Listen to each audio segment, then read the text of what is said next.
평등법, 차별금지법 제정을 위한 국회의원 시민간담회 진행을 맡은 저는 차별금지법 제정연대에서 활동하는 미루입니다. 네, 반갑습니다. 네, 그간 차별하게 해달라는 주장들에 밀려서 실제로 우리가 살아가면서 어떤 차별을 겪고 있는지, 그리고 그러한 차별들을 막기 위해서 우리 사회에는 무엇이 필요한지 충분히 이야기되지 못해 왔습니다. 오늘 이 자리는 국회 안에서 이제 차별금지법과 평등법 제정을 위해서 애쓰시는 국회의원님들과 또 국회 밖 일상에서 차별의 현실을 매일같이 마주하면서 살아가는 시민들이 모여서 우리가 만들 평등의 약속은 어떠해야 하는가, 이 법은 어떤 법이어야 하고 법을 만드는 과정은 어때야 하는지에 대해서 의견을 나누는 그런 자리로 준비했습니다. 오늘 뜻깊은 자리에서 사회를 맡게 돼서 영광으로 생각하고요. 오늘 간담회 진행자 발언을 최소화하고 충분히 많은 이야기들이 오갈 수 있도록 해보겠습니다. 간단하게 오늘 간담회 진행 안내 드리면요. 우선 오늘 이제 함께 공동 주최하신 의원님들의 짧은 인사 말씀을 들으면서 시작하도록 하겠습니다.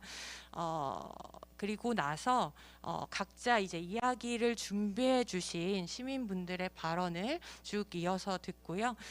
이와 관해서 이제 국회 내에서 어떻게 법을 만들지에 대한 또 국회의원분들의 의견을 좀 듣는 시간을 갖도록 하겠습니다. 혹시라도 시간이 약간 여유가 생긴다면 서로 조금 더 의견을 나눌 수 있는 시간을 드리고요. 그렇게 되지 못하면 오늘 간담회는 이렇게 1시간 정도로 진행을 하도록 하겠습니다.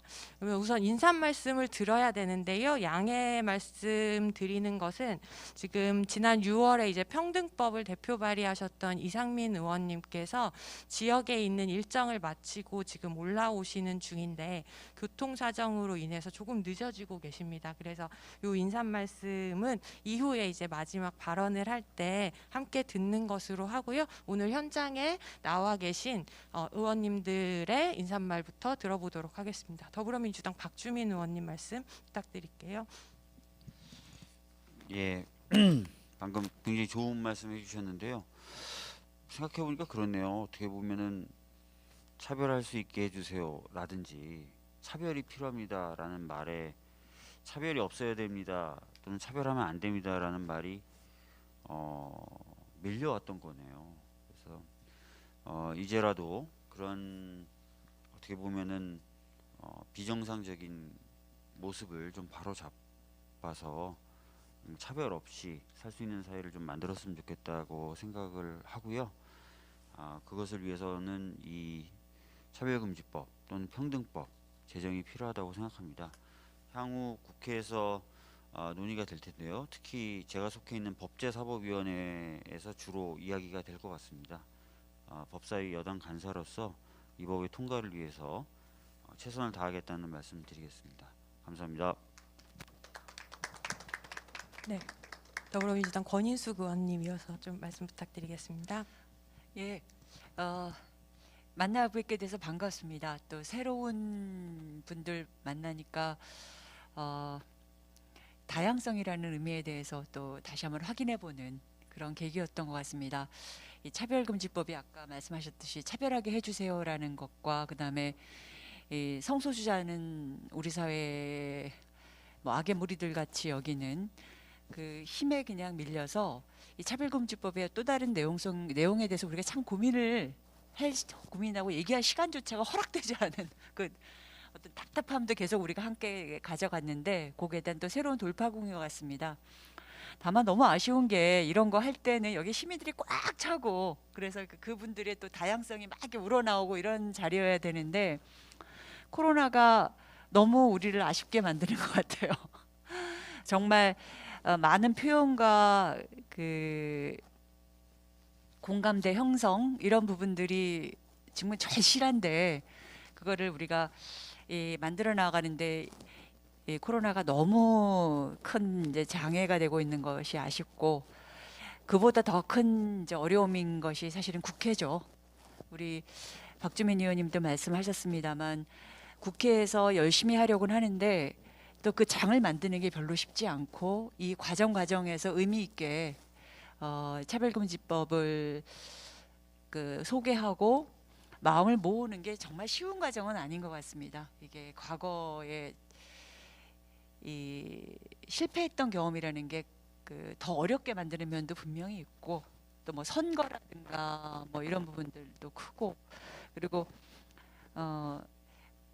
실제보다 더 크게 차별하게 해주세요라고 하는 사람들의 세력을 의미 있게 사람들이 받아들이고 있는 게 또 현실이고 그래서 네 하여튼 박주민 의원님도 그렇고 저도 그렇고 장혜영 의원님도 그렇고 마음은 정말로 제대로 해야 되겠다는 생각이고 실천도 지금 계속 하려고 노력하고 있고 기회를 만들고 또 설득하고 이러는 과정입니다. 다 함께 좀 마음을 모아가고 다른 의미들, 차별금지법의 다른 의미들도 더 많이 확인하는 그런 노력들을 해나갔으면 좋겠습니다. 오늘 만나뵙게 돼서 반갑습니다. 네. 그러면 21대 국회에서 처음으로 차별금지법안을 발의했던 정의당 장혜영 의원님 인사 말씀 좀 들어보겠습니다. 마이크 좀. 네, 여러분 진심으로 반갑습니다. 네, 저는 21대 국회에서 차별금지법을 발의한 정의당 장혜영 의원이라고 합니다. 차별금지법을 발의한 지가 이제 막 1년여가 넘어가는 시점에서 이제 그때만 하더라도 20대 국회에서는 발의조차 되지 못했었던 법이 21대가 시작된 지 한 달 만에 어쨌든 발의가 되고 그리고 1년여를 거치면서 훨씬 더 그 어느 때보다도 폭넓은 시민들의 지지를 받아서 여당인 민주당에서도 평등법이 발의되고 또 이제 옆에 앉아 계신 박주민 의원님께서도 이제 법안 발의를 준비하고 있다는 말씀을 언론에서 하실 정도로 참 우리가 먼 길을 이제 여기까지 온 것 같습니다. 저 그 어느 때보다도 오늘 이 자리는 이제 법안을 발의한 의원들이 많은 이야기를 하는 자리라기보다 매일매일 차별의 일상을 살아내고 있는 시민들의 목소리를 듣는 자리라는 점에서 더 뜻깊은 자리라는 생각이 듭니다.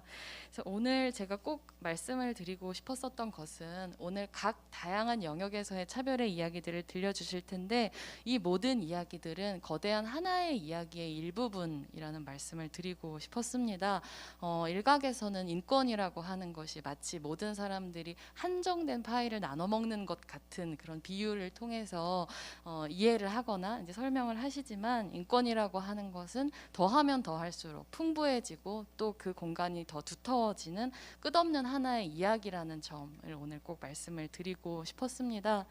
차별금지법을 제정하는 싸움이라고 하는 것은 어떤 차별과의 싸움이기도 하지만 어떤 필터버블과의 싸움이라는 생각도 사실은 굉장히 많이 하게 됩니다. 우리가 속해 있는 미디어 환경이라고 하는 것이 내가 가지고 있는 신념에 부합하는 정보들로만 채워져서 나와 다른 생각을 만나기 쉽지 않은 상황 속에서 우리가 다양성을 이야기하는 게 얼마나 많은 끈기와 노력을 필요로 하는지에 대해서 많은 분들이 공감하실 거라고 생각하는데요. 그럼에도 불구하고 함께 살아가겠다라고 하는 시민들의 마음으로 이런 어려움을 충분히 돌파해낼 수 있을 거라고 생각합니다. 오늘 이 자리에 함께 주최해주신 오시지는 못했지만 영상 축사 보내주신 김상희 의장님, 부의장님 그리고 박주민 의원님, 권인숙 의원님, 이상민 의원님 그리고 누구보다도 오랫동안 함께 노력해주신 차별금지법 제정연대 감사의 인사를 드립니다. 오늘 열심히 경청하고 그 목소리 국회 안으로 잘 받아 안아가겠습니다. 감사합니다. 네, 오늘 이 간담회는 지금 21대 국회 부의장을 맡고 계신 더불어민주당 김상희 의원님께서 함께 공동 주최를 하셨습니다. 근데 이제 일정이 이제 조정이 좀 어려우셔가지고 참석을 못하는 대신 영상으로 축사를 보내주셔서요. 함께 축사를 듣고 이어가도록 하겠습니다.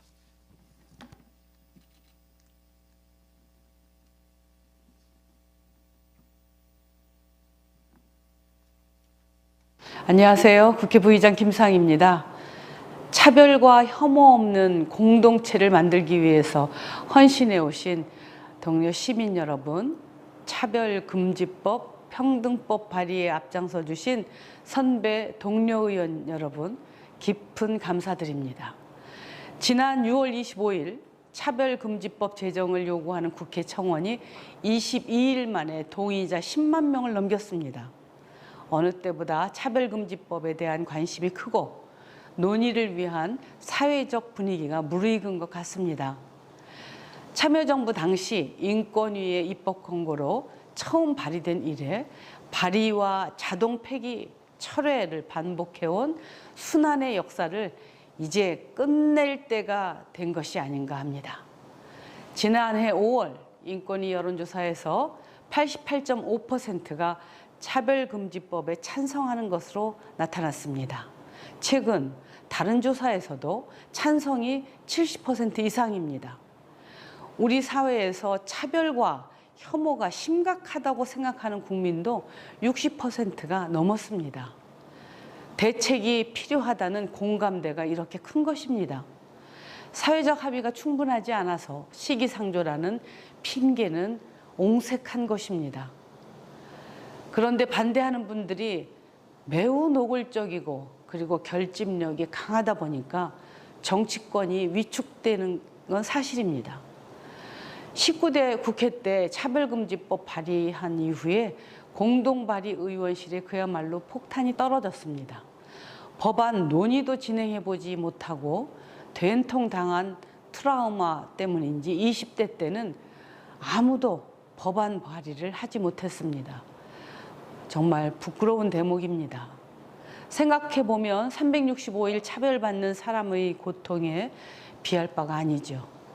우리가 이 법을 제정하는데 손을 놓는 것은 그 자체가 차별을 용인하고 키우는 일입니다. 우리 헌법은 국가는 개인이 가지는 불가침의 기본적 인권을 확인하고 이를 보장할 의무를 진다고 명시하고 있습니다.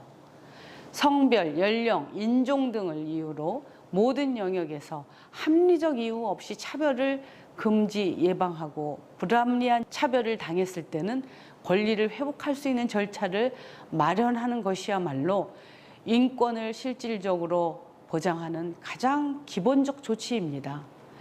오늘 들려주시는 경험과 의견을 경청하고 시민들의 기대와 바람을 잘 받아 안아서 오랜 시간 국회의 문턱을 넘지 못했던 차별금지법이 이번에는 꼭 제정될 수 있도록 동료 의원님들과 힘을 모으겠습니다.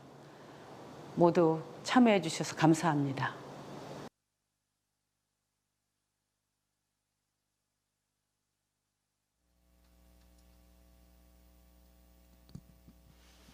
네.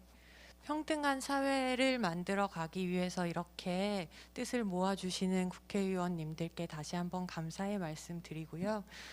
이제 이 자리에 참석하신 시민분들의 이야기를 들어보도록 하겠습니다. 누군가 경험하게 되는 어떤 차별의 이야기를 개인의 피해를 호소하는 것으로만 들을 것이 아니라 우리 사회가 더 나은 사회로 가기 위해서 무엇을 바꿀 수 있을지 함께 제안하고 찾아나가는 과정의 출발선으로 듣는다면 우리 모두의 권리가 더욱 키워질 것이라는 이야기를 기억하면서요. 어떤 이야기들을 들려주실지 우선 수빈님 이야기부터 들어보도록 하겠습니다.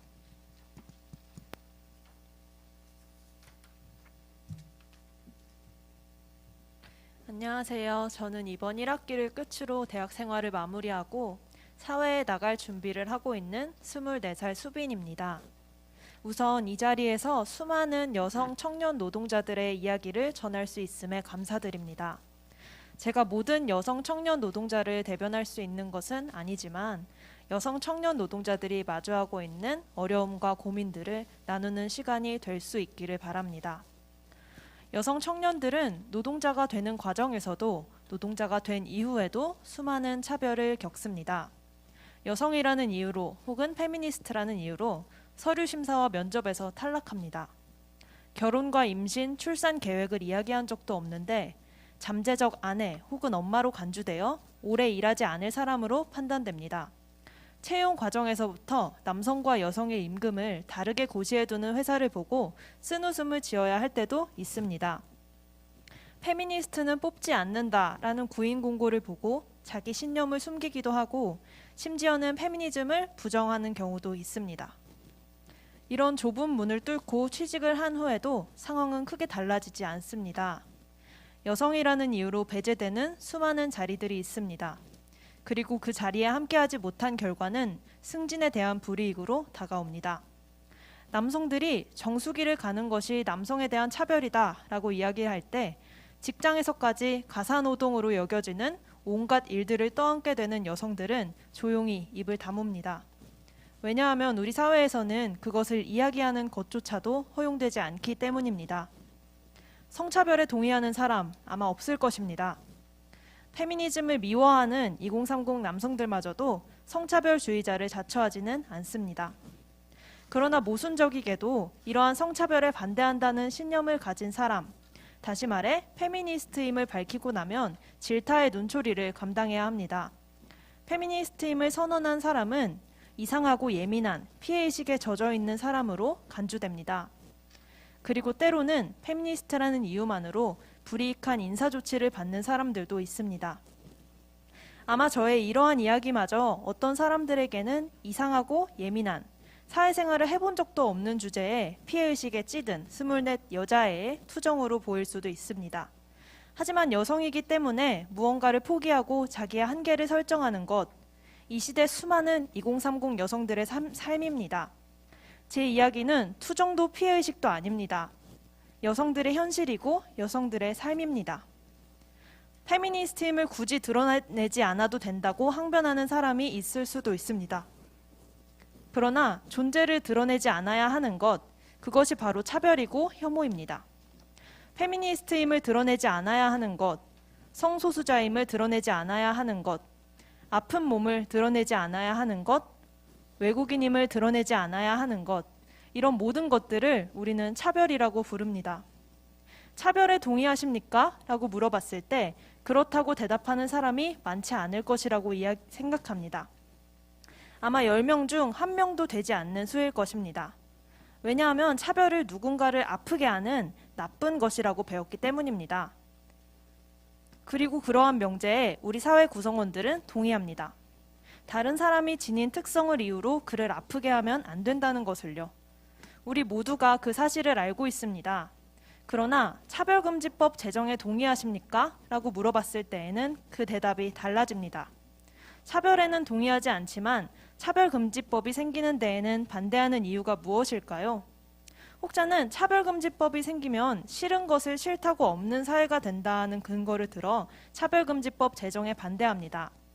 그러나 차별금지법의 제정은 우리가 사회적 통합을 이유로 지우고 배제했던 그리고 밀쳐냈던 사람들과 이제는 함께 살아가겠다는 일종의 선언입니다.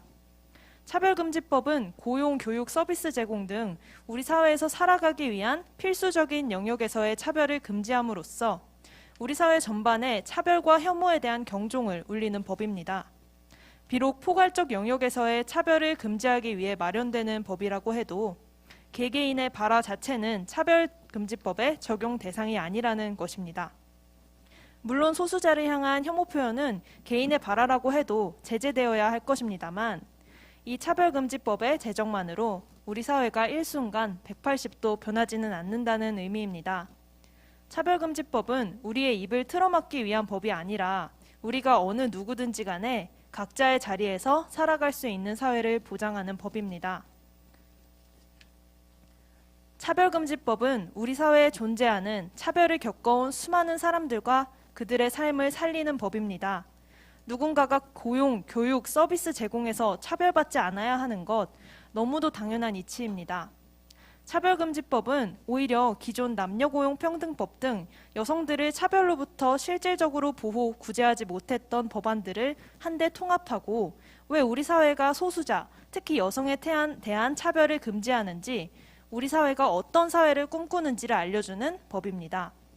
차별금지법은 단순한 개별 법안 이상의 선언적인 가치를 지니는 차별을 끝내는 기본법으로서의 의미를 가지는 것입니다. 저는 오늘 이곳에서 분명히 이야기할 수 있습니다. 차별금지법은 여성 청년 노동자들의 삶을 조금 더 나은 방향으로 바꿀 수 있을 것이라고요. 그리고 제21대 국회에서 여성 청년 노동자들을 비롯한 수많은 소수자들의 삶이 결정될 것입니다.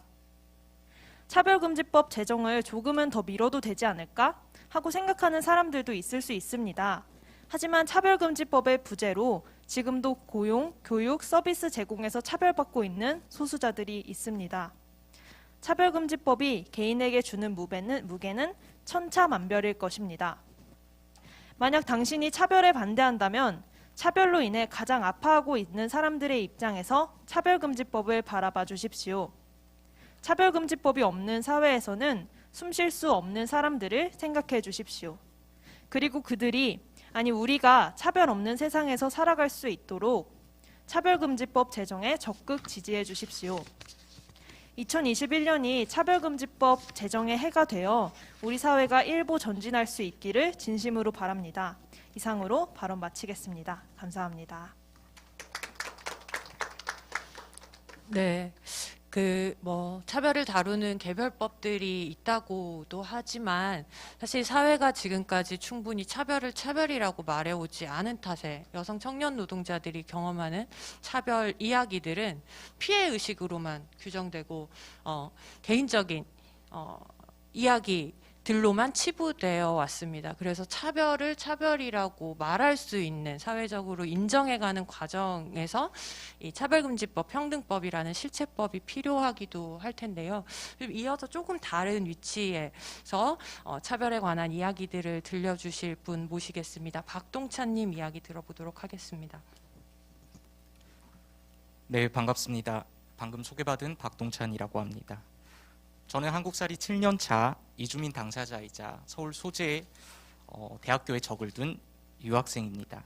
20대이고 남성이고 이성애자이다 비장애인 고등교육까지 이수한 사람이지만 언뜻 보기에는 차별과 거리가 멀어 보이지만 출신국과 조금은 독특한 아이덴티티 때문에 어쩌면 가장 복합적이고 전형적인 차별을 감수해야 하는 위치에 있습니다.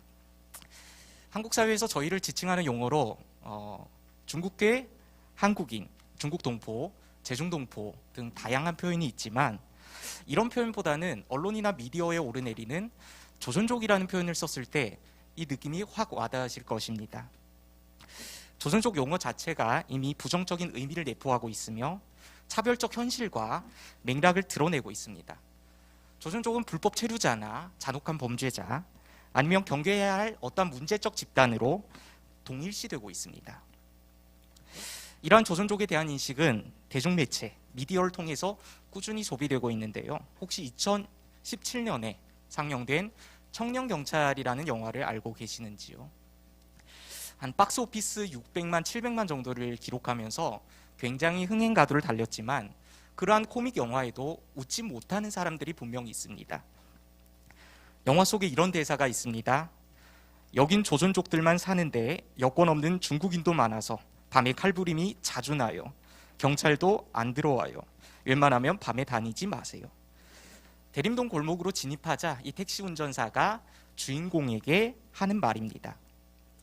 영화는 허구적 서사이기에 보통 실제 지명과 가게명을 등장시키지 않지만 청년경찰만은 실제 중국 동포들이 운영하는 가게와 장소를 노출함으로써 중국 동포들이 많이 모여 살고 있는 이 대림동이라는 지역은 일순에 어떤 여성들의 난자를 추출하고 장기를 밀매하는 범죄의 소굴로 전락했습니다. 사실 청년경찰이 처음도 아니고 마지막도 아닙니다. 황해, 카운트다운, 또 차이나블루, 차이나타운, 신세계, 공모자들 이러한 영화들에서 조선족들은 일관되게 조직폭력배나 아니면 어떠한 범죄자, 청부 살인업자로 소비되고 있습니다. 이런 영화의 문제적 재현 때문에 잔혹한 범죄자 캐릭터는 어떠한 조선족의 클리셰, 고정관념으로 정착했고 이는 사회 속의 인식에마저 큰 영향을 미치고 있습니다. 조선족은 뭔가 한국인과는 다른 특별한 존재, 동정을 불러일으키고 불편하고 위험한 존재로 인식되고 있으며 영화와 미디어는 조선족에 대한 차별과 공포를 끊임없이 생산하고 있는 양상입니다. 좀 지난 사건입니다. 강서구 PC방 살인 사건을 기억하실 겁니다. 피의자 김 씨가 아마 게임 아이디어로 이제 한자를 사용했던 모양입니다. 하지만 그 이유 하나로 김 씨가 조선족일 것이라는 그러한 가짜 뉴스와 추측이 온라인에 난무했습니다. 웃기지 않은 얘기지만 나중에 경찰이 김 씨 본인과 그의 가족 모두 한국 태생이라는 그러한 입장을 냈을 정도입니다. 이뿐만 아니라 한국 사회의 이주민과 이주 노동자로서 겪는 차별은 더 다양합니다. 그리고 이러한 차별들은 코로나 시국 가운데서 더 가시적으로 집약적으로 노정되고 있습니다. 코로나 바이러스는 그 누구도 비껴가지 않고 모두에게 똑같이 위협적이지만 정부는 누군가를 선별하고 구분하기에 바쁩니다. 우선 재난지원금을 예로 들 수 있겠습니다. 며칠 전에 33조 규모의 정부 추경안이 국회에 제출됐습니다. 그중 10조 4천억 정도가 재난지원금으로 편성됐다고 합니다. 하지만 이번에도 이주민, 이주 노동자에 대한 지급 가이드라인은 그 어디에서도 찾아볼 수 없습니다. 성실하게 노동하고 납세하고 또 소비하며 한국 사회에 상당한 경제적 기여를 해온 이들이 재난지원금에서 배제되는 것은 상식적이지도 합리적이지도 않습니다. 그리고 이는 조세정의에도 인도주의 원칙에도 그리고 우리의 방역 극복 방안에도 반하는 인종차별적 조치라는 것입니다. 중앙정부의 재난지원금뿐만 아니라 지자체, 이를테면 서울시, 경기도 여기서 지급하는 재난지원금이라든지 아동양육 한시지원금 등의 정책에서도 꾸준히 배제되어 왔습니다. 서울시와 경기도가 외국인 노동자에게 코로나19 검사 의무를 부과하는 행정명령을 시행했었는데 이 또한 명백한 차별입니다. 이것은 마치 외국인이 어떤 체질적으로나 신체적으로 더 쉽게 바이러스에 감염된다거나 아니면 이런 방역에 있어서 위험한 존재라는 낙인 효과를 초래합니다. 당시 검사의 명분으로 내세웠던 게 외국인 노동자들의 작업 환경이 밀폐적이고 환기가 안 되는 그런 공간이라는 것입니다. 그럼 그런 환경에 있는 모든 사람한테 포커스를 두어야지 왜 특정 집단, 특정 사람을 중심으로 방역 정책을 만드느냐 질문할 수밖에 없습니다. 차별적이고 균형적이지 않고 어떠한 의학적 정당성도 없는 행위입니다. 마스크 오부제 정책도 마찬가지입니다. 오부제 정책은 국민건강보험 가입자들을 대상으로 하다 보니 미등록 외국인이나 건강보험에 가입되지 않은 외국인 그리고 건보 의무 가입이 정부에 의해 일괄 유의 조치됐던 저와 같은 유학생들은 초창기에 마스크 수급에 상당한 어려움을 겪었습니다. 거칠게 계산해 보았을 때 당시 한국에 체류하는 250만 명이 넘는 외국인 중에서 이 오부제 적용이 안 된 사람들이 대략 한 95만 명 정도에 달했다고 합니다. 이외에 이주민이 일상적으로 겪고 있는 차별은 정말 부지기수입니다. 최저임금도 못 받는 고강도 노동이라든지 비닐하우스 같은 열악한 주거 환경, 직장 이동의 자유 제한 등등 너무 되풀이해온 얘기라서 정말 말한 사람이 민망할 정도입니다. 끝으로 이 자리에 어떤 현실 정치인들이 자리하셨기 때문에 정치권발의 이주민 차별을 두어 가지 소개할까 합니다. 2019년에 모 정당의 대표는 외국인은 한국의 경제적 기여가 없으니 임금을 차등해야 한다고 주장했습니다. 그리고 작년 총선이죠. 총선에서 떨어진 어떤 후보는 지금 시장으로서 열심히 또 기여를 하시고 계시는데 낙선 원인을 지역구에 거주하는 친민주당 성향의 조선족한테 돌렸습니다. 이렇게 무책임한 발화가 반복되는 것은 이주민을 대하는 한국 사회의 이중적인 태도를 아주 적나라하게 보여주고 있습니다. 철저히 한국 사회의 필요에 의해 호명되다가도 정치적 경제적 여건이 악화할 시에는 그것을 타개하기 위한 수단으로 이주민에게 모든 책임을 전가하고 차별과 혐오를 선동한다는 점입니다. 이주민 사회가, 이주민 공동체가 한국 사회에 기대하는 것은 어떤 특권이 아닙니다. 차별금지법이 그러하듯이 우리는 누구를 정죄하겠다는 생각은 추호도 없습니다.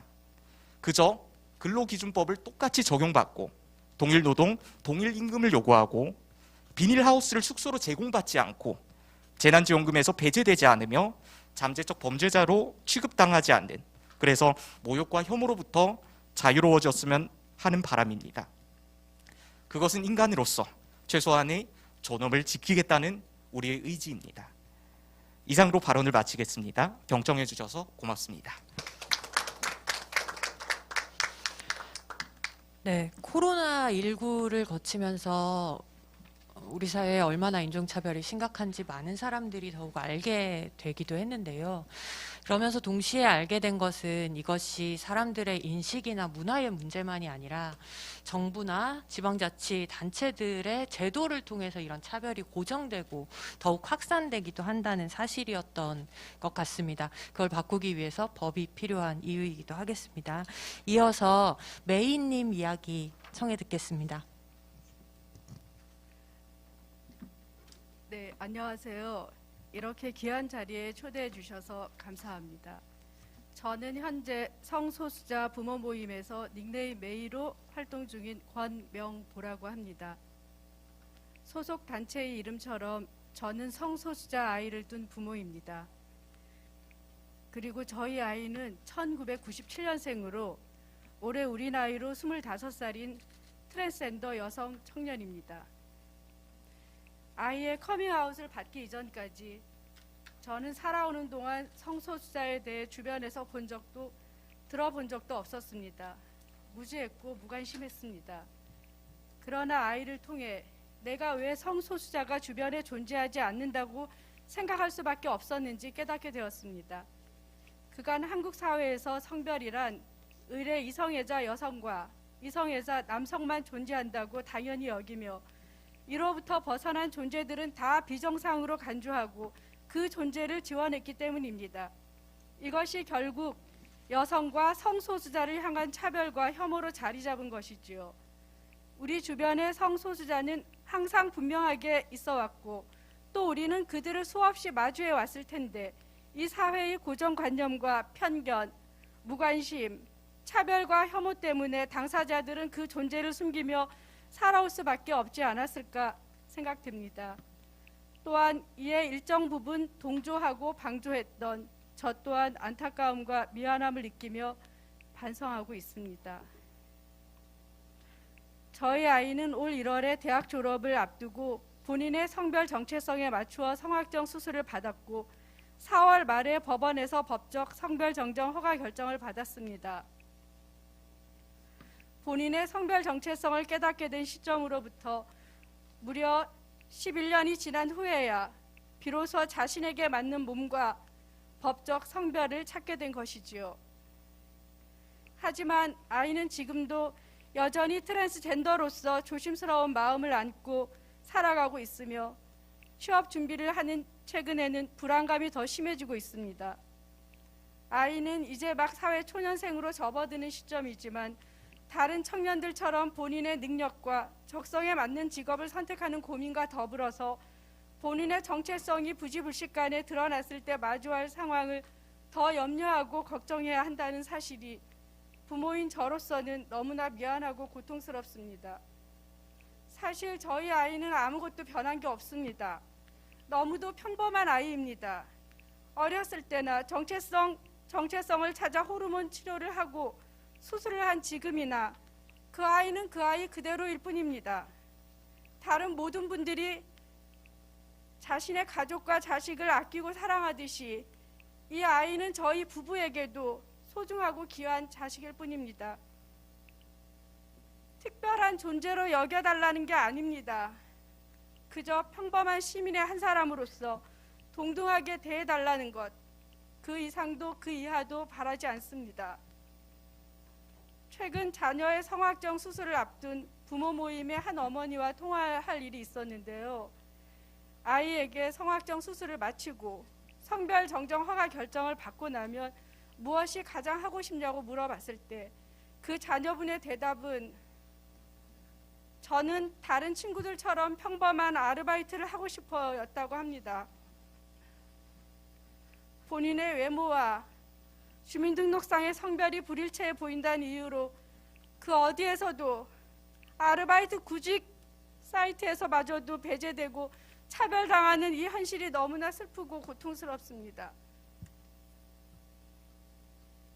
성소수자라는 이유 하나만으로 면접에서 떨어지는 등 채용에서 불이익을 당하고 직장에서 따돌림을 당하거나 학교에서 폭력에 노출된 채 보호받지 못하는 적어도 그런 일만은 막아달라는 겁니다. 이를 막을 수 있는 최소한의 장치는 포괄적 차별금지법입니다. 적어도 포괄적 차별금지법이 있었다면 이런 부당함에 어느 정도는 맞설 수 있었을 겁니다. 그리고 차별과 혐오 때문에 쓰러진 수많은 생명들을 지켜낼 수 있었을 겁니다.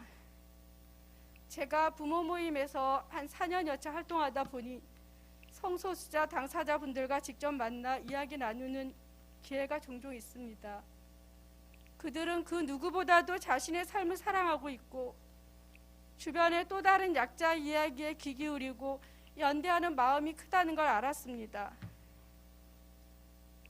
저는 한 사회의 민주주의의 소주는 다수결의 원칙에 무조건적으로 따르는 것이 아니라 그 다수에 속하지 못하는 소수에 대한 존중, 사회적 소수자와 약자의 삶에 대해 얼마나 공감하고 존중하는지에 따라 달려있다고 저는 그렇게 배웠습니다. 민주주의란 그 사회에서 가장 취약한 집단을 잘 보살피는 것이라고 합니다. 제발 더 이상 미루지 마시고 국회에서 힘을 모아주셔서 최소한의 제도적 안전장치인 차별금지법 제정을 서둘러 주시기를 간곡히 바라고 또 부탁드립니다. 네, 제 이야기 들어주셔서 진심으로 감사하고 고맙습니다. 네, 차별은 우리 함께 살아가는 어떤 시민들의 존재를 지우기도 합니다. 오늘 이 간담회를 준비하면서 사전에 받은 의견들 중에는요, 최근 부모님께 커밍아웃을 했는데 우리 부모님이 걱정하지 않을 수 있는 사회를 만들어 달라는 의견이 있기도 했습니다. 차별금지법과 평등법을 제정하는 과정이 우리가 함께 살아가고 있는 다양한 정체성을 가진 시민들이 이 사회의 동료로서 등장할 수 있는 과정이기도 해야 하겠습니다. 네, 우리가 또 어떤 이야기들을 알거나 모르고 있는지 도도님의 이야기 이어서 듣겠습니다. 안녕하세요. 네, 오늘은 제가 학력차별에 대해서 이야기를 하러 나왔으니 오늘만큼은 저의 학력을 밝히고 이야기를 시작해 보도록 하겠습니다. 저는 연세대학교 미래캠퍼스 학생입니다. 네, 강원도 원주시에 위치한 연세대학교의 분교에 다니고 있어요. 연세대학교에는 특별한 제도가 있습니다. 캠퍼스 간 소속을 바꾸는 소속 변경이라는 제도인데요. 주로 미래캠퍼스에서 신촌캠퍼스로 소속을 바꿉니다. 이 제도를 두고 최근 저희 학내에서 말이 끊이지 않고 있습니다. 그럴 수밖에 없다고 생각을 합니다. 학교 간에 철저하게 서열을 정하고 미세한 점수차로 인서울을 하고 재수를 결심하는 학벌주의 사회가 바로 한국 사회니까요. 지방대학교에서 한국 최상위급의 대학으로 순식간에 이동할 수 있는 소속 변경 제도는 파격적이라고 느껴집니다. 그리고 몇 개월 전부터 꽤 많은 사람들이 이것을 불공정이라고 부르기 시작하더라고요. 자신들과 같은 경쟁을 치르고 신촌 캠퍼스에 들어오지 않았다면 같은 학생이라고 볼 수 없다는 것이죠. 신촌캠 학생과 미래캠 학생이 반드시 구분되어야 한다고 많은 사람들이 주장했고 동조했습니다. 몇몇 사람들은 미래캠 학생을 혐오했습니다. 소속 변경 학생을 소변충이라고 불렀고 미래캠퍼스의 원래 이름이었던 원주 캠퍼스는 원세대라고 불리면서 조롱받았기 때문에 이름을 바꿔야 했습니다. 또 사람들은 요구했습니다. 신촌 캠퍼스 학생과 미래 캠퍼스 학생을 구분하고 다르게 대우하라고. 학교라는 기관은 그 요구를 수용했습니다.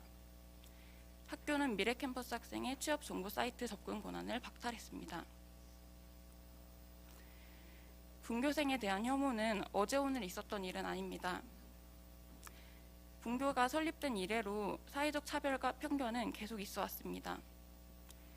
그러나 지금 사람들이 분교를 바라보는 시선과 사회적 입장이 이전과는 많이 다르다고 생각을 합니다.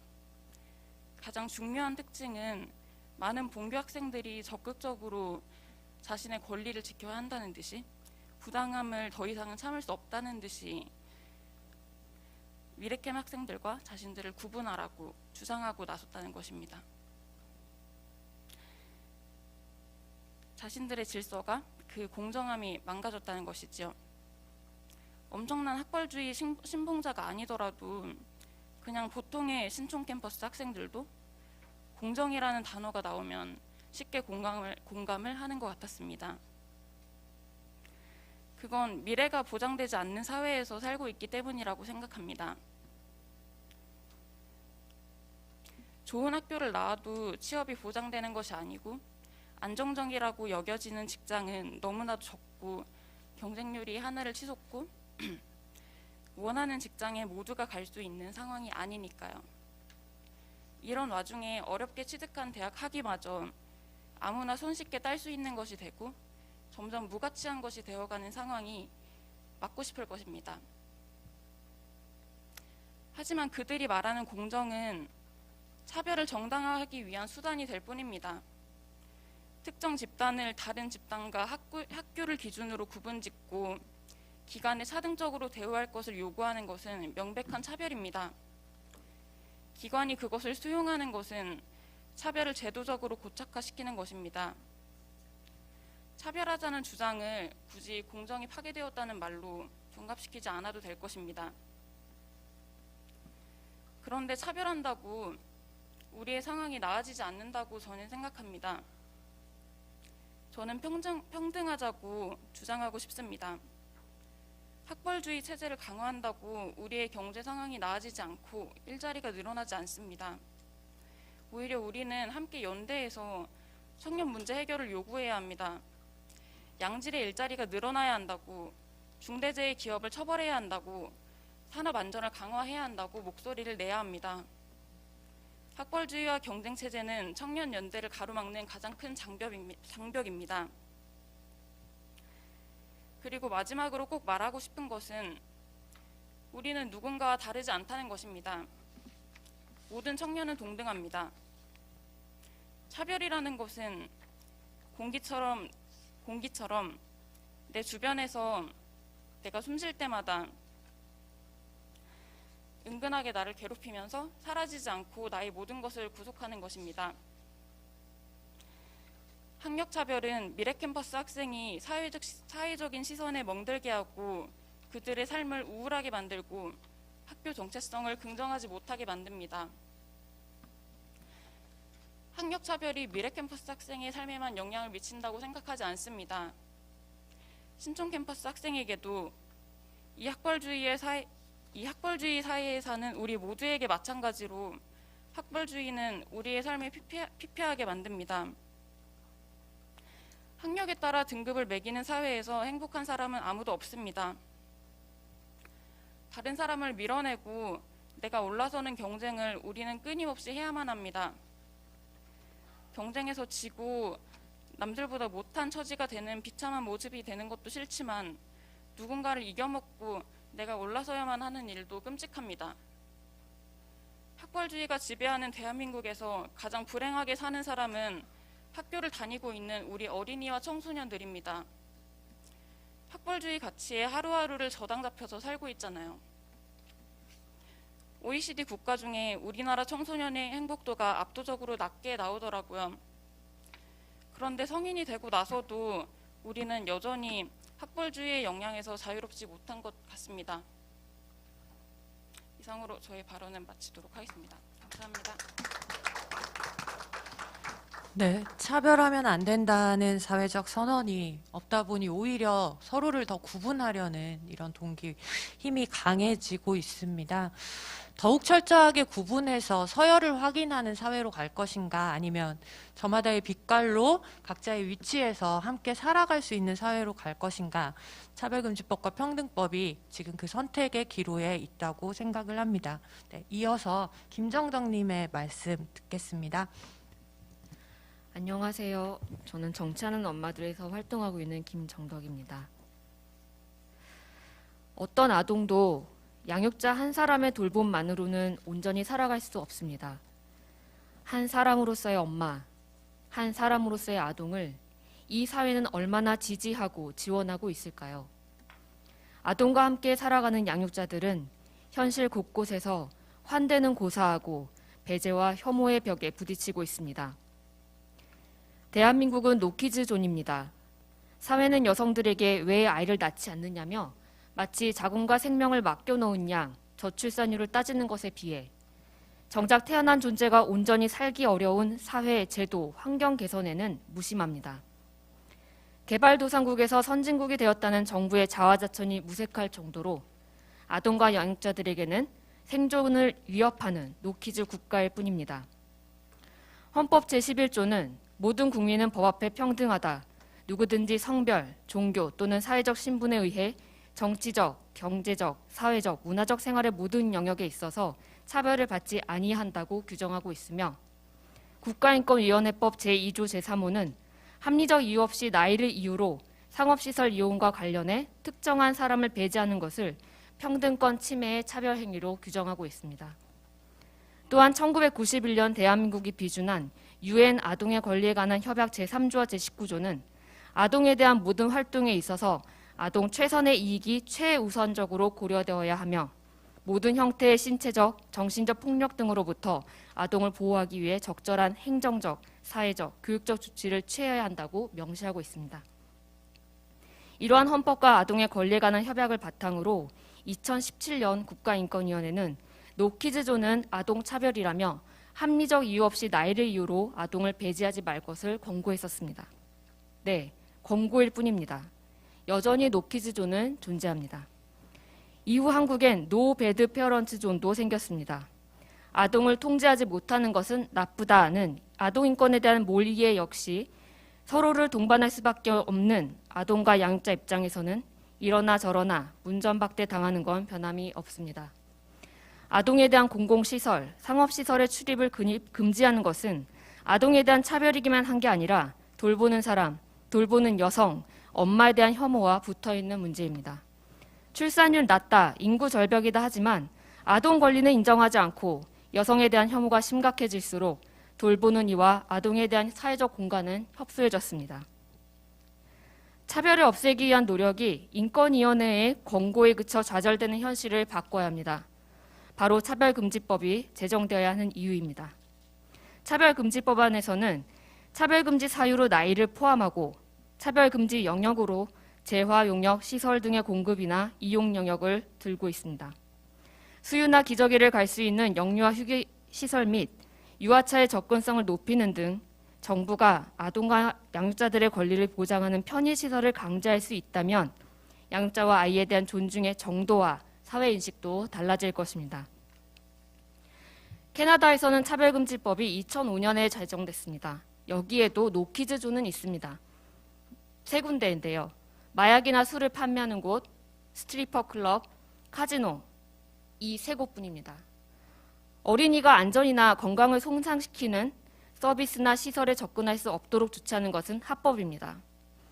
아동들의 건강, 안전 또는 복지가 위험에 처하게 될 경우에는 선의의 이유로 어린이에 대한 접근을 거부할 수는 있지만 임의로 연령을 제한하여 어린이가 없는 환경이라는 단순한 환경 설정을 적용해서는 안 됩니다. 자녀가 있는 고객이 서비스를 이용할 수 있도록 허용하지 않는 레스토랑은 차별입니다. 다른 고객이 소란을 피우는 걸 좋아하지 않는다는 이유로 차별해서는 안 됩니다. 또 캐나다에선 어느 장소에서든지 모유 수유가 가능하다는 법안도 있습니다. 함부로 모유 수유를 저지해서는 안 됩니다. 아동이 환대받는 나라는 바로 이런 모습이 아닐까요? 아동은 이 사회에서 생명을 잃을 정도의 피해자로 호명될 때나 관심을 받습니다. 지난 2019년 어린이 보호구역에서 안타까운 사고로 세상을 떠난 이의 이름에 빚진 민식이법이 만들어졌습니다.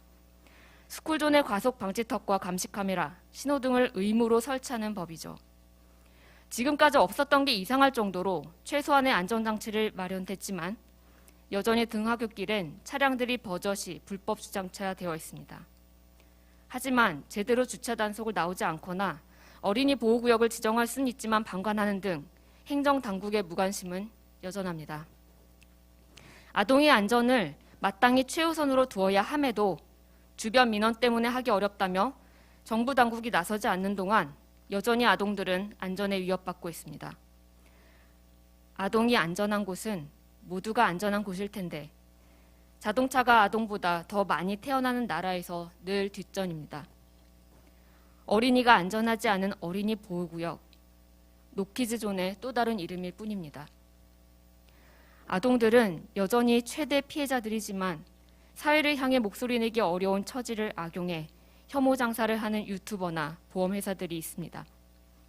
아동들이 불시에 차량 운행을 방해하고 위협한다며 운전자들의 아동 혐오를 부추기는 이들은 혐오 콘텐츠로 수익을 창출해 피해자들은 물론 그와 같은 처지의 아동과 양육자들을 고통 속에 몰아넣고 있습니다.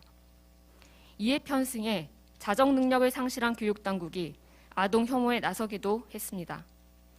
지난 5월 서울 등 일부 지역 교육청들은 학교를 통해 보호자들에게 어린이 보호구역 교통사고 예방 공문을 보내면서 언론 보도를 인용하면서 극소수 아동들의 스쿨존 내 운전자 위협 행위를 가리켜 법명에 놀이를 붙여 잘못된 표현을 썼습니다. 스쿨존 내 운전자 위협 행위는 아동뿐만 아니라 누구라도 마땅히 하지 말아야 함에도 불구하고 오히려 피해자 이름에 가해자성을 부여하고 놀이라는 표현으로 그 심각성을 축소시킨 명백한 혐오 표현입니다. 공적 기관이나 언론이 문제 행위를 지적할 때마다 너도 나도 무분별하게 희생자 이름을 부적절하게 언급하는 것은 심각한 2차 가해지만 이들의 시정과 각성을 요구하는 데 현재로선 법적 한계가 있습니다. 이 역시 차별금지법이 제정되어야 하는 이유입니다. 차별금지법 제정은 모든 사람이 존엄하고 평등한 삶을 살 수 있는 사회를 만들기 위한 기초 작업입니다. 우리는 아동만, 엄마만 차별받지 않는 사회는 없다는 걸 잘 압니다.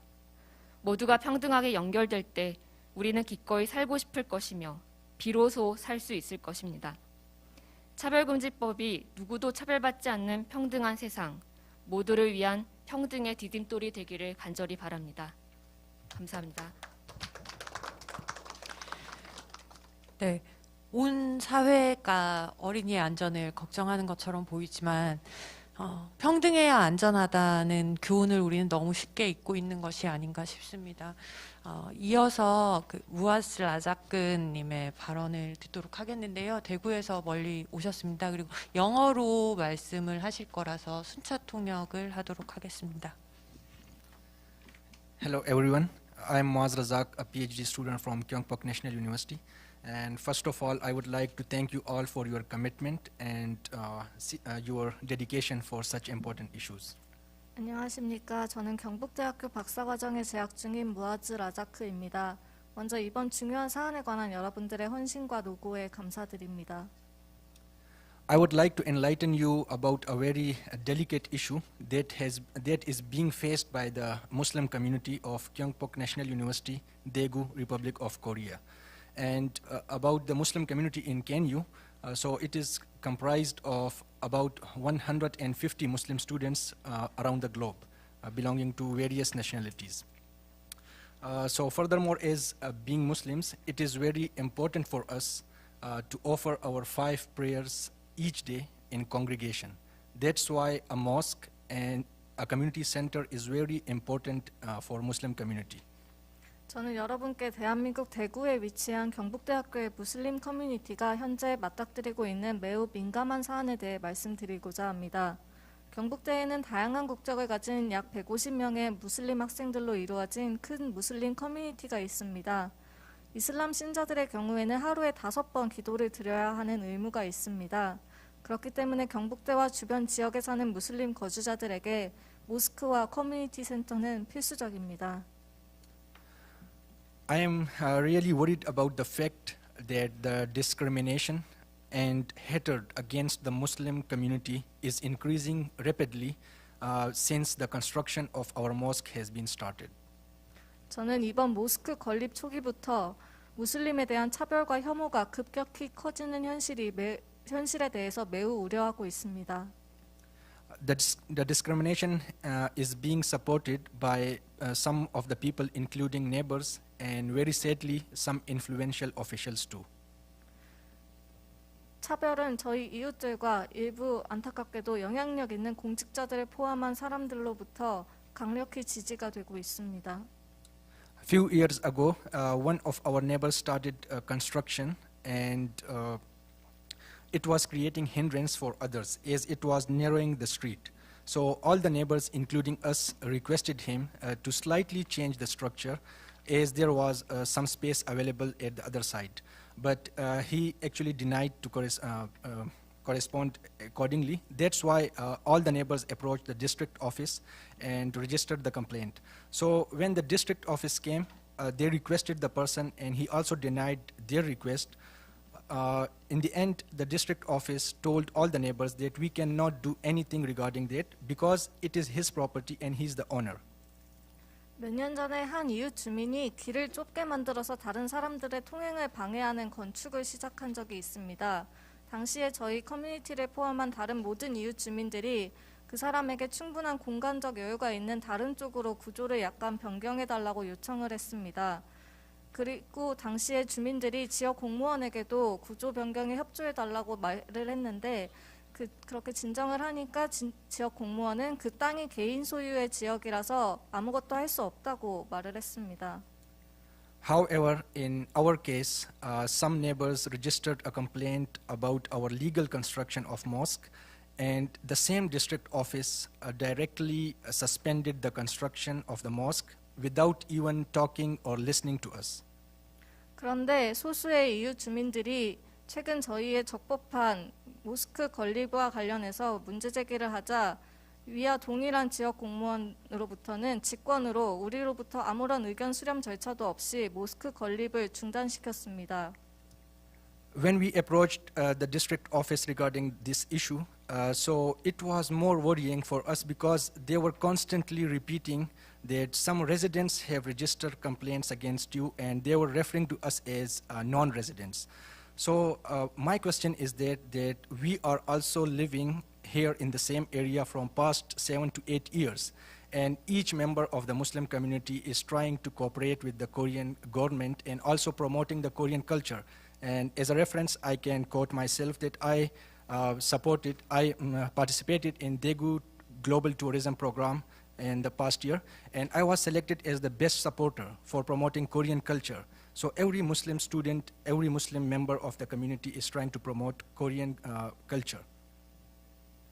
우리가 지역 공무원에게 다시 접촉을 하려고 하니까 공무원은 계속해서 여기에 주민들이 모스크 건축을 반대한다라고 주장을 하면서 너네들은 이 지역의 주민이 아니다라고 주장을 했습니다. 저희는 이 지역에서 지난 7, 8년간 쭉 살아왔고 거주민으로 적법하게 지내고 있습니다. 한국의 문화에 대해서도 문제 제기를 하는 바가 있는데 저 같은 경우에는 작년에 대구에서 이루어진 한국 문화에 관한 앰베서더로 활동을 했었고 저는 최고의 앰베서더로 뽑힌 적도 있습니다. Similarly, it is quite shocking and it will be also surprising for you too that in the same area where our mosque is being constructed, there are several churches in 70 to 80 meter vicinity of that area, and here you can also see a media channel also reported about that. There were several churches, and the same question when asked by one of the leaders of the protesters, so she replied that those churches belong to Koreans. So from this statement you can see how much hate they are promoting about the foreigners or specifically Muslims. 또한 저희의 모스크가 건축 중인 곳에서 약 70에서 80m 정도 떨어진 주변에는 또 수많은 교회가 있다는 점이 여러분에게 상당히 충격적일 것 같습니다. 이는 한 언론사 기자가 이웃 주민 반대파를 리드하고 있는 한 이웃에게 같은 내용을 질문하자 그분은 교회는 한국 사람들로 이루어져 있다라고 분명하게 답을 했습니다. 이는 그들의 무슬림에 대한 혐오와 차별을 명백히 보여준다고 생각합니다.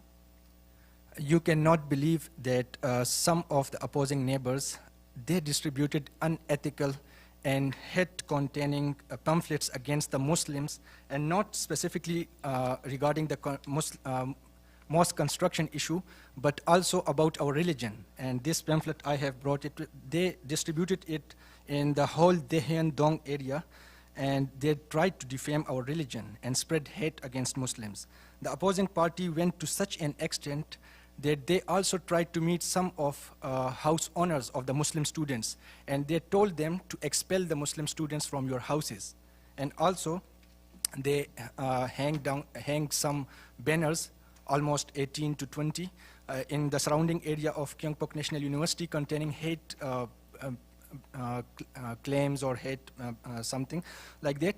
And it was quite shocking for our kids too, because they are going to schools, and when they see those banners, so it had a large psychological effect on their health.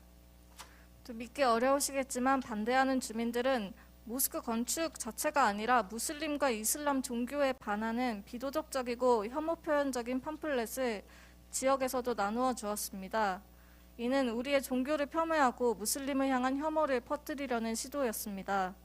반대파들은 나아가서 일부 무슬림 학생들이 거주하고 있는 집의 집주인들을 찾아가 집에 거주하고 있는 무슬림 학생들을 내쫓으라고도 했습니다. 경북대 주변에는 18개 이상의 혐오 현수막이 걸렸고, 이는 무슬림 커뮤니티에 굉장한 실망감을 안겼을 뿐만 아니라 우리의 아이들에게도 정신적인 타격을 주었습니다. Even the opposing party also protested against the professors and some Koreans who were raising voice against this discrimination, and also they demanded from the professor that they should expel or they should not recruit the Muslim students anymore. 심지어 반대파들은 이러한 차별에 대항해서 목소리를 내는 교수님들과 다른 한국인들을 향해서도 항의를 하고, 교수님들에게는 무슬림 학생들을 내쫓고 더 이상 선발하지 말라고도 요구하기까지 했습니다. Beside this, recently a complaint was registered in the district office about too much trash in the mosque area. And the district office, without any inquiry, they directly called us and commanded us to clean that area. So it was quite surprising for us, because we have instructed all our students that not to do such thing. So for that purpose, we checked the CCTV, that what is the actual issue. And to our surprise, it was few of those neighbors, or you can say the protesters. So they put the trash and they just directly submit the complaint in the district office. And district office didn't even bother to inquire what is happening. 이외에 최근에는 지역 행정기관 공무기관에서 모스크 주변에 쓰레기가 너무 많다는 진정이 접수되었다면서 아무런 사실관계도 조사하지 않은 채 저희에게 전화를 해서 치우라고 명령했습니다. 저희는 깜짝 놀라서 바로 CCTV 영상을 확인하였는데, 영상에서는 모스크 건립에 반대하는 사람들이 쓰레기를 던지고 있는 모습이 있었습니다. 이들은 쓰레기를 던지고 자신들이 직접 그 주변에 쓰레기가 많다고 신고를 한 것입니다. Here I would like to suggest that there should be an effective anti-discrimination law. Otherwise, the situation will get worsened for foreigners, specifically Muslim students and the Muslim community in Korea, and that will truly defame the Korean culture and the Korean laws. And we need government and international bodies to implement a law to protect religious freedom and the rights of minorities. 저는 오늘 효과적인 차별금지법이 반드시 제정되어야 한다는 점을 제안합니다. 그러지 않는다면 이 상황은 더욱 악화되고 무슬림들에게는 더욱더 어려운 삶이 기다리고 있을 것입니다. 또한 전 세계에서 한국의 명성과 문화에도 악영향을 끼칠 것이라고 생각합니다. 우리는 종교의 자유와 소수자의 권리 보장을 위한 법을 시행할 수 있도록 도움이 필요합니다. In the end, I, as an ambassador of KNU Muslim students, appreciate the efforts put by the human rights organizations and the NGOs, specifically the professors that are doing everything they can to help us. Thank you.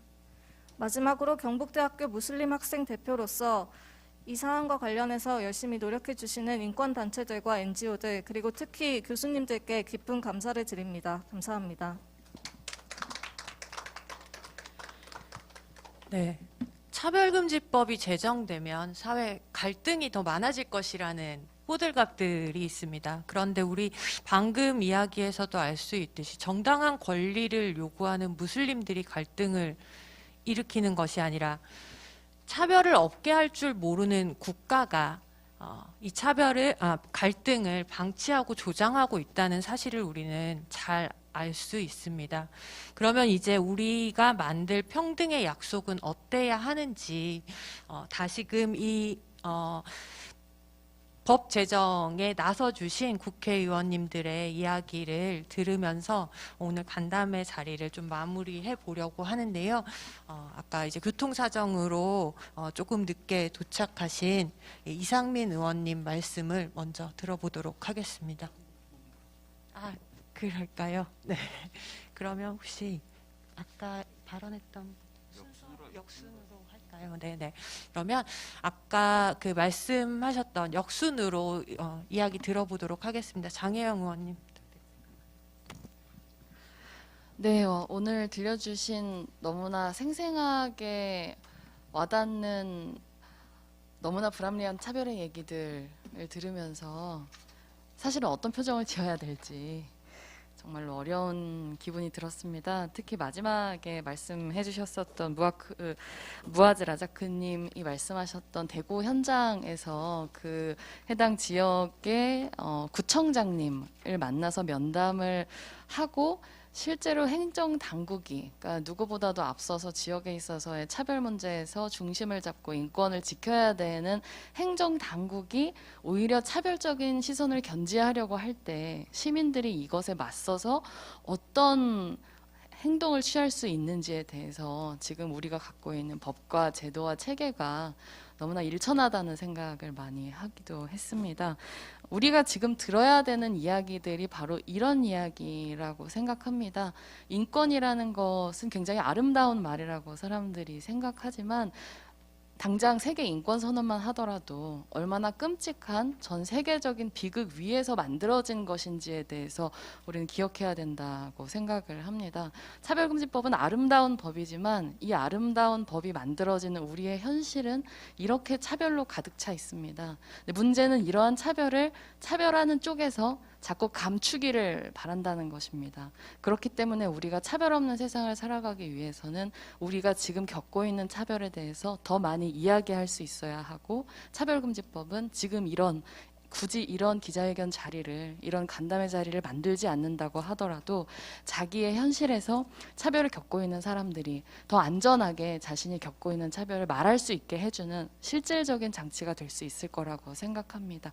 오늘 이야기 들려주셔서 너무 감사드리고요. 반드시 차별금지법 21대 국회에서 오늘 여기 오시는 의원님들과 함께 만들어내겠습니다. 감사합니다.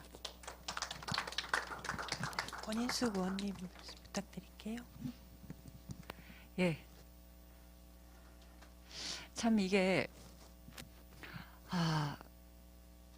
알고 있었던 것 같았는데 또 말씀 잘 안 들리시죠? 저런 경험들이 있으시구나라고 새롭게 확인하고 놀라고 공감하고 이러는 경험들이 오늘 또 이 자리에서도 계속 반복됐습니다. 그러니까 박동찬 선생님이 이제 말씀하실 때 너무 이 소위 우리가 생각하는 그 말투라고 하나요? 거기에 액센트가 없으셔서 이게 누구지? 막 이러면서 저분이 뭐 다르다고, 이거 뭐가 다르다는 거지? 그러니까 뭔가 이분이 뭔가 사차별을 겪을 것 같지 않은 그런 생각이 먼저 들었고, 그때 이제 코로나 얘기하셨을 때 문득 떠올랐던 게, 그때 갑자기 확산해서 강북 삼성병원에 한번 갔던 적이 있었어요. 이제 선별 진료소 초기에 선택했을 때 갔었는데 새벽이었는데 한 구석에 선별 진료 하시는 분들, 이게 서 있는 분들이 있었는데 그때 그분들이 다 외국인들이었었어요. 근데 저는 그때 이제 이게 그 검사에 대해서 전혀 상식이 없을 때였는데 막 그때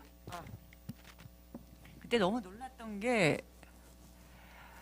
막 아이들은 울고 있고 뭐 이런 아수라장이 없는 거예요. 아수라장이 없고 막 돈을 막 몇만 원씩 주고 막 이러고 있는 거지. 이게 뭐지 하고 봤더니 외국인들이 모여서 그때 이제 그분들이 그 코로나 그 선별 검사를 받으려면 이게 돈 내고 뭐 하여튼 굉장히 예외적인 절차를 거쳐야 되는 거였고, 또 그걸 이렇게 처리해 주는 병원이 많지 않은 상황이었던 것 같아요. 근데 뭐 죄송하지만 제가 그 후로 실태에 대해서 자세히 추적은 못 해봤습니다만 그때 그 경험, 그러고 나서 저는 아마 여긴 내가 있을 곳이 아닌가 봐 이러면서 빠져나와서 여의도에서 선별 진료, 거기서 이제 검사를 받고 근데 거기서는 뭐 돈도 안 내고 굉장히 편하게 이제 받았던 그 경험이 있었는데 이 현실이 어떻게 돌아가고 있는지 정말 목소리가 들리기 전에는 알 수 없는 일들이 굉장히 많이 벌어지고 있구나라는 거고, 그 한순간 한순간이 어떤 그 상황일지, 어떤 차별이 벌어지고 있고 어떤 험악한 상황이 계속 반복되고 있을지 정말 알 수 없는 그런 요소, 알 수 없구나라는 생각을 그때 문득 했었는데, 아까 그 박동찬 선생님 말씀하시면서 그때 상황이 떠올랐고, 우리들의 이 경험들, 아까 지금 이름을 제가 기억을 못해서 죄송합니다. 무아즈 라작 선생님 경험도 그렇고 뭐 이 모든 경험들에 대해서 참 굉장히 그 부분에 관심을 기울이고 있다고 하면서도 거의 뭐 정보에 대해서 알지 못하고 실상 파악도 못하고 그냥 하루하루 아주 좁은 그 정보만 들으면서 세상을 우리가 살아나가고 있구나라는 생각이 들고요. 물론 이제 제 전화에 지금 4,700통 전화 문자가 와 있는데, 그 어느 자리에서도 한번 말씀드렸습니다만 제가 낙태하고 건강가족기본법하고 차별금지법이 3개에 걸려 있는 사람이어서 3개에 걸려 있는 사람에서 그 세 쪽에서 다 오는 거가 막 겹쳐 있는 분들도 있을 텐데, 숫자가 사실은 많은 거는 아니죠. 이분들이 다 겹쳐 있고 그래서 많은 숫자는 아닙니다만 이분들의 목소리를 뭐 지금 너무 많이 듣고 있고 뭘 반대하고 있는지도 너무 잘 알고 있고, 이 부각된 현실에 비해서 우리가 굉장히 많은 분들이 살아가고 있는 다양한 어떤 차별의 현실들을 정말 새카맣게 모르고 살고 있구나라는 생각이 오늘 이 자리에서 또다시 하게 됩니다. 정말 죄송스러운 말씀이지만 사실을 인정할 수밖에 없고요. 더 목소리 드러내고 더 많이 말하고 그리고 실력 행사하고 사실은 관심 기울이지 않는 사람에게 질책하고 그러면서 변화시켜 나갈 수밖에 없는 게 아닌가라는 생각 오늘 다시 합니다. 항상 삶의 경험에서 많이 배울 수밖에 없는 것 같아서 많은 분들이 내가 알고 있는 것이 얼마나 제한적인가라는 것들 더 많이 깨닫게 하는 그런 자리들 정말 있었으면 좋겠습니다. 오늘 정말 잘 들었습니다. 그리고 더 노력하겠습니다. 감사합니다.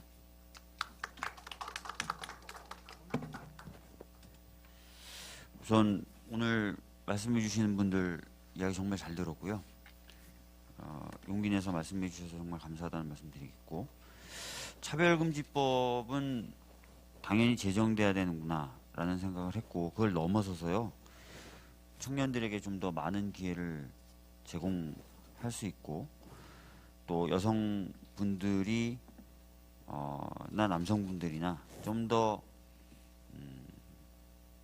차별 없이 근로할 수 있는 어떤 환경 조성, 이런 것들을 위해서 재정 투입 등 여러 가지 방법을 적극적으로 지금 써야 되는구나 라는 생각을 더 가졌습니다. 그래서 차별금지법 제정은 단지 시작에 불과하구나 라는 느낌을 오히려 강하게 받았던 자리입니다. 이게 여러 가지 방향에서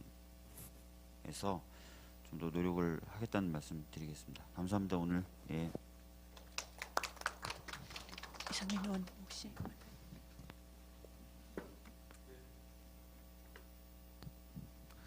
네, 이렇게 뵙게 돼서 반갑습니다. 현장에서 그 절절한 말씀들 해주신 거 감사드립니다.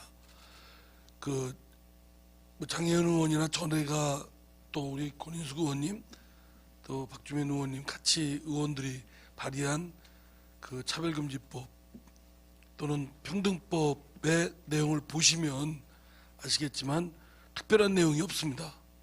무슨 기가 막힌 무슨 특별한 어떤 아이디어가 담긴 내용이 아니고 그냥 헌법에 나와 있는 거, 또 상식적인 거, 그리고 그냥 공자 말씀입니다. 근데 그 법이 여전히 안 되고 있고, 안 되는 이유가 특정 그룹의 아주 완강한 반대나 압박 때문에 안 되고 있는 게 현실 아닙니까? 근데 그런 것 자체가 뭐 당연한 거고 특별한 내용도 없고 상식적인 것인 이 법안 자체가 그런 방해에 의해서 아직도 안 되고 있다는 것이 오히려 이 법이 제정이 필요한 이유를 아주 증명해 주고 있다라고 생각됩니다. 이 정도의 법도 안 되고 있는 이 사회가 너무 부끄럽지 않겠습니까? 또 하나는 이제 오늘 오신 분들이 이런저런 차별받은 경험을 말씀을 해주셨는데요. 왜 그것만 있겠습니까? 여기 오셔서 말씀하신 분들은 그래도 용기 내서 오시고 또 이렇게 시간 내서 오셨지만 그럴 형편이나 그럴 용기나 너무나 또 힘들기 때문에 얘기도 못하는 분들이 더 많다고 생각됩니다. 일일이 열거할 수 없는 차별과 부당한 혐오 뭐 이런 등등 이런 시선 하여튼 뭐 그런 것들이 제도 이런 것들이 일일이 열거할 수 없기 때문에 개별법이 아니라 일반법으로서의 그 평등법, 차별금지법을 제정하려고 하는 겁니다. 왜 남녀고용평등법, 장애인 차별금지법 뭐 등등이 있는데 왜 또 하냐? 또 심지어는 저한테 전화해가지고 제가 이제 장애인이니까 제 감정 건드리려고 하는 것 같아요. 아니 당신도 장애인인데 많은 혜택 누렸지 않냐? 대한민국에서 장애인이면 오히려 특혜를 누릴 텐데 무슨 또 법을 만드냐? 뭐 이런 정도의 이거를 정말 국회의원 체면 버리고 욕을 해야 될지 말아야 될지 그런 것을 볼 때 일반법으로서의 그 평등법, 차별금지법이 제정이 필요한 것이다라고 생각됩니다. 어떤 분들은 사회적 합의가 필요하고 더 논의를 하고 숙성이 안 됐고 시기상조다 얘기하는데 아니 무슨 사회적 합의가 필요합니까? 헌법에 나와 있는 걸 그대로 쓴 건데 그럼 헌법이 사회적 합의를 이루지 않은 거라는 겁니까? 상식이 우리 사회에 보편적이고 상식적이고 부당한 차별을 하지 말자는 건데 그러면 부당한 차별을 반대하는 분들은 차별을 하자는 거예요? 그럼 차별법을 만들어야 되겠습니까? 그래야 속 시원하겠습니까? 그래서 시기상조 뭐 사회적 합의 운운하면서 이 법에 대해서 회피하려고 하는 일부 정치인들 비겁한 겁니다. 아예 내놓고 이 법 반대한다고 하면 오히려 정체라도 좀 알겠어요. 근데 회피하면서 시기상조 뭐 사회적 합의 운운하는 거는 그건 말이 안 된다라는 점을 준엄하게 여러분들께서도 꾸짖어 주시고요. 이 법이 제정하는데 그렇다고 당연한 거 왜 못 만드냐 이렇게 꾸지람 하시는데 현실은 마땅치가 않습니다. 그럼에도 불구하고 포기할 수 없고 뭐 중단할 수 없는 거라고 생각되고요. 그 멋진 눈사람 만들려면 작은 그 눈덩이부터 굴려서 큰 눈덩이 만드는 거 아니겠습니까? 그렇기 때문에 저는 확신합니다. 또 여기 의원님들도 확신하고 작은 눈덩이 둘려서 가열차게 하다 보면 큰 눈덩이가 될 것이고 그를 통해서 또 멋진 눈사람 만들 수 있다는 확신을 드니까 여기 계신 우리 여러분들 힘내시고 같이 힘합시다. 감사합니다. 네.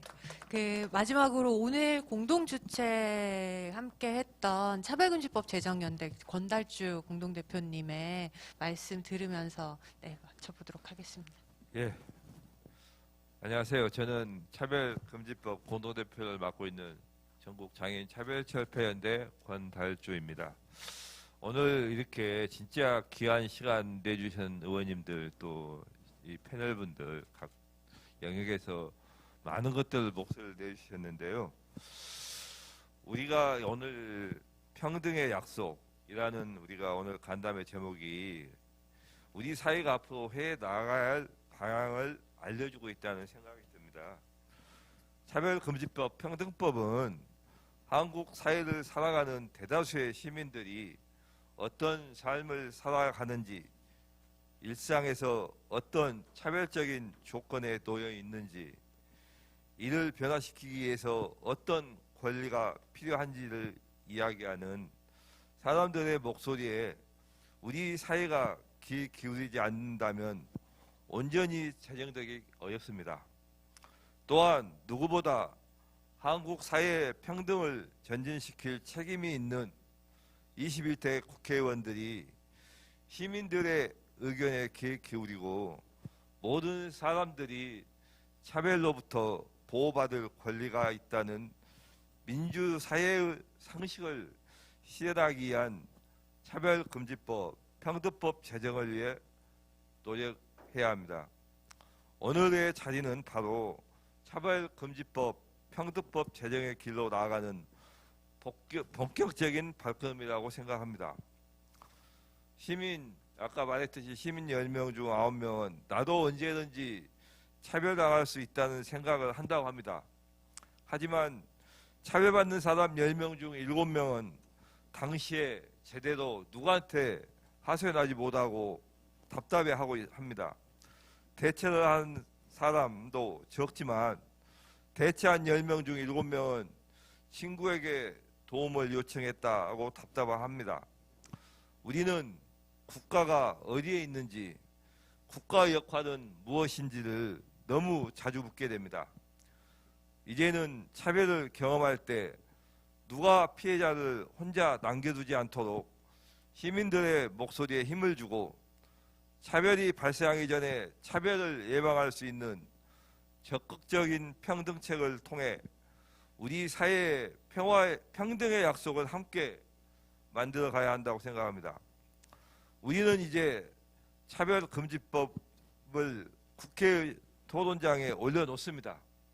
오늘 국회의원과 시민들이 함께하는 간담회에서 나온 시민들의 이야기가 이 자리에 계시지 않는 21대 국회의원들에게도 잘 전달될 수 있도록